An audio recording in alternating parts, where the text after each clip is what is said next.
নমস্কার বন্ধুরা, আজ আমি আবারও চলে এসেছি আপনাদের সামনে আবারও একটি নতুন রেসিপি নিয়ে। তো আজকে আমি বানাবো একটু অন্যরকমভাবে সাবু দিয়ে একটা ইউনিক রেসিপি, যেটা আগে আপনারা কখনো খাননি। তো চলুন দেখি কিভাবে বানানো যায় এই ইউনিক রেসিপিটি। তো এটা বানানোর জন্য আমার সাবু লাগবে। আমি এরকম মোটা মোটা দানা সাবু নিয়েছি, বুঝতেই পারছেন। তো আমি এখানে এক বাটি সাবু দিয়ে দিলাম, আর নিয়ে নেব সামান্য অল্প পরিমাণে একদম ছোট্ট ছোট্ট দানা সাবু। দেখুন, এটা একদম অল্প পরিমাণে, জাস্ট 1 চামচ ছোটো দানা সাবু আমি নিয়ে নিলাম। এখানে 1 চামচ হবে, বড় চামচের 1 চামচ ছোটো দানা সাবু আমি নিয়ে নিলাম। এগুলো ভালো করে ওয়াশ করে নেব। এটাকে আগে ওয়াশ করে নিতে হবে, এর মধ্যে অনেক নোংরা থাকে, নোংরাগুলো ধুলে বেরিয়ে যাবে। এটা আমি ওয়াশ করে নিয়েছি, এর মধ্যে অনেক নোংরা থাকে, ওয়াশ করে নিলে কি হয়, নোংরাগুলো বেরিয়ে যায়। আমি এই বাটিতে মেপে নিয়েছিলাম, আর এই বাটিরই 1 বাটি জল দিয়ে আমি সাবুটাকে ভিজিয়ে রেখে দেবো। আমি 1 বাটির বেশি কিন্তু জল দেবো না, এই বাটির জল দিয়ে আমি এটা ভিজিয়ে রেখে দেবো। তো এটা আমি ঢেকে রেখে দেবো। তো দেখুন, এটা জলটা অনেকটা শুকিয়ে গেছে। দেখুন, এটা জলটা শুকিয়েই এসেছে, নিচের দিকে একটু সামান্য ভেজা ভেজা রয়েছে। এবার আমি এর মধ্যে দিয়ে দেবো আমের পাল্প। তো আমি এখানে একটা আম নিয়ে এসেছি, এই আমটা আমি পাল্প করে নিয়ে আসি। তো আমি এখানে একটা মিক্সির জার নিয়ে নিয়েছি, আমটা আমি নিয়ে নিয়েছি। এবার আমি এর মধ্যে দিয়ে দেবো 2 চামচ চিনি। এবার আমি এটা পেস্ট করে নিই। দেখুন, আমের পাল্পটা করে নিয়ে এসেছি। দেখুন, এরকম ঠিক হয়েছে। এবার আমি এটা এর মধ্যে মিশিয়ে নেব। মোটা সাবুটা এখনও ঠিক মতন আমার ভেজে নিই। দেখুন, এখনও ভেতরে একটু একটু শক্ত শক্ত রয়েছে, এটা আরেকটু ভেজবে, ঢেকে রেখে দেবো।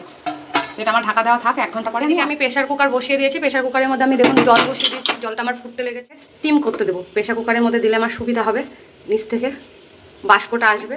এবার ঢাকা দিয়ে রেখে দেবো। আপনারা চাইলে অন্য পাত্রে স্টিম করতে পারেন। এটা আমি মিনিমাম 15 থেকে 20 মিনিট স্টিম করে নিয়েছি।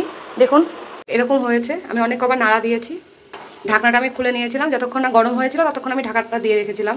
এবার এটাকে একটু বাইন্ডিং করার জন্য আমি এর মধ্যে দিয়ে দেবো 2 চামচ সুজি, বেশি নয়, জাস্ট 2 চামচ সুজি দেবো। এটা কিন্তু সবথেকে ভালো হয় সাবুকে যদি গুঁড়িয়ে নেন, আর সেই গুঁড়োই যদি 2 টেবিল চামচ মিশিয়ে দেওয়া হয় তাহলে কিন্তু সবথেকে ভালো হয়। কিন্তু আমি আপনাদের সুবিধার্থে দেখানোর জন্য সুজিটা দিলাম, যাতে সুজি দিয়েও করা যায়। কেউ যদি চান এটা সুজি দিয়ে করতে, তাহলে সুজি দিয়েও করতে পারেন। আপনারা যদি কোনো কিছু মেশাতে না চান, তাহলে জলের পরিমাণ আর আমের পাল্পের পরিমাণ হাফ করে দেবেন।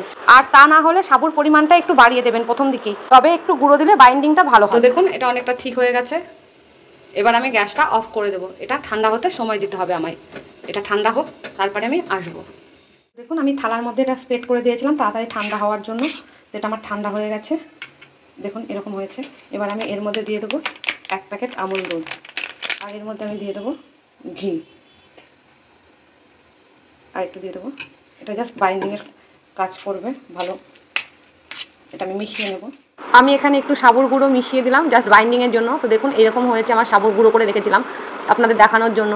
সুজির বদলে আপনারা সাবুর গুঁড়োটা ব্যবহার করবেন। আমি আবারও আপনাদের বলছি, সুজিটা সম্পূর্ণ অপশনাল, আপনাদের কাছে সাবুর গুঁড়ো থাকলে সাবুর গুঁড়োই ব্যবহার করবেন। তো দেখুন, আমি গ্যাসের ওপরে দুধের হাঁড়ি বসিয়ে দিয়েছি, দুধটা আমার ফুটে উঠেছে। দুধটা আমায় জাল করে ঘন করে নিতে হবে, প্রায় অর্ধেক করে নিতে হবে। আর এদিকে দেখুন, আমার এই মিশ্রণটা ঠান্ডা হয়ে গেছে। এবার আমি এটাকে হাতের উপরে একটু ঘি মাখিয়ে নিয়েছি। এবার আমি হাতের উপরে একটু একটু করে মিশ্রণটা তুলে নেব, আর গোল গোল বল করব, যেভাবে নাড়ু তৈরি করে ঠিক সেরকম করে। তো এইভাবে আমি সমস্তগুলো তৈরি করে নিয়েছি।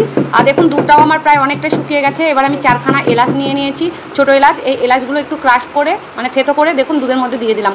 আমি হাঁড়ির মধ্যেই করছি, আপনারা চাইলে কড়াইয়ের মধ্যে করতে পারেন। এবার আমি এর মধ্যে চিনি দিয়ে দেবো, যতটা পরিমাণ সাবু আর সুজি ছিল ঠিক অতটা পরিমাণই আমি চিনি দেবো। এরপরে যে যেরকম মিষ্টি খায় সেরকমভাবে দিতে পারেন।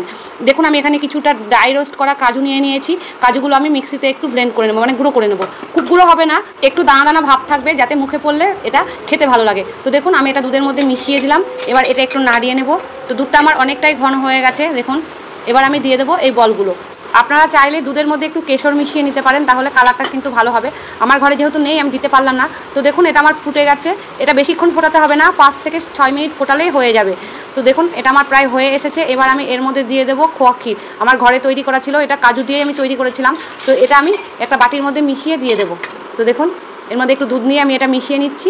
এবার এটা ঢেলে দিলাম। এটা সম্পূর্ণ অপশনাল, আপনারা চাইলে দিতেও পারেন, আদারওয়াইজ স্কিপ করে দিতে পারেন। তো এটা একটু ফুটিয়ে নিয়ে আমি গ্যাসটা অফ করে দিলাম। তো একটু ঠান্ডা হওয়ার পরে দেখুন, আমি গ্যাস থেকে এটা নামিয়ে নিচ্ছি। এটা দেখতে কি সুন্দর লাগছে। এবার আমি একটা বাটির মধ্যে তুলে নেব।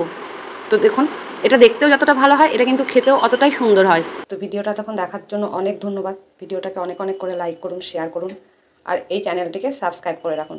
যাতে আগামী ভিডিওগুলো আপনারা খুব সহজে আর তাড়াতাড়ি পেয়ে যান। 2-1টা বল আমার ভেঙে গেছে হাঁড়ির মধ্যে নাড়তে গিয়ে, তাতে অসুবিধা কিছু নেই, স্বাদের কোনো হেরফের হবে না। এরকম আম নিয়ে নেবেন, আমকে এরকম চিকন চিকন করে মানে পাতলা পাতলা করে স্লাইস করে নেবেন।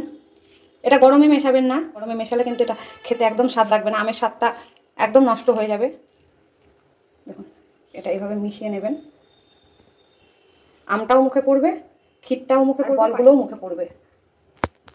এবার এটা কি সুন্দর লাগছে। তো এটা ফ্রিজে রেখে খাবেন, তো ফ্রিজে 2 থেকে 3 ঘন্টা রাখবেন, রেখে খাবেন, তাহলে কিন্তু এর স্বাদটা খুব সুন্দর লাগবে।